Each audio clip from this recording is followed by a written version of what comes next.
তুমি আমারে কি কও?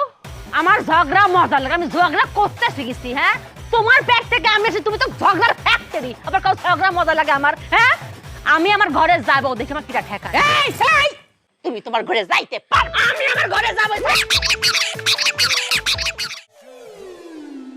কই ঢুকতা শুন? ঘরে যাচ্ছি। কোন ঘর? আপনার এখানে কোনো ঘর নাই, আপনি যেন তাইছেন হেন যান। কি করতেছ? আমার নিজের বাড়ি, নিজের ঘর, আমি নিজে ঢুকতে পারবো না? জি না, আপনার এখানে গেছলাম, পরে কি করছিলেন? দুই জামাই বউ মিল্লা গুসাই আমার তো মাইরাতে চেয়েছিলেন, মনে নাই গেইটা? আপনার তো হিরাবা ঝগড়া অনেক মজা লাগে, ঝগড়া ছাড়া তো আপনি থাকতারুন না। সহলে দেখা যাইব বাড়ির আশেপাশে যত মানুষ আছে এরা লাগে ঝগড়া বাঁধায় লাগছে। শুনো, এই বাড়িতে কোনো ঝগড়া জানি চলতো না, যেন তাইছে এখানে যাও। হয়েছে হয়েছে, তোমার ভাষণ দেওয়া লাগবে না। তুমি এক কাজ করো, আমার সম্পত্তি টাকা তুমি যা আছে ভাগ করে দাও, আমি এক জায়গায় বাড়ি করে থেকে যাবো না। ওরে বাবারে, হ্যাঁ মায়েদের দিন লায়ক হয়ে পড়ছে, অঙ্কাই জাগা জমির বাগ চাই। এই যে আপনার আমি এক কোনা জাগা জমি লেখা দিতেছি না, লাগলে আমি এতিমখানায় সব জাগা জমি দেয়ালাই।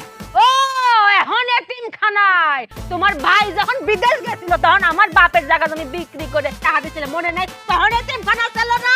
এই আমার নামে যে জাগা জমি আছে সেইটা আমি বিক্রি করে আমার বাইরে দিছি। তোমার জমি কোথা থেকে আসে? তোমার জায়গা জমি যা আছে সব কিশোরগঞ্জ আছে, এখানে যা আছে আমার বাপ। জি না, আপনার কথার মধ্যে ভুল আছে, এইখানে অনেক সম্পত্তি তার বাপে আমার নামে লেখা দিছে।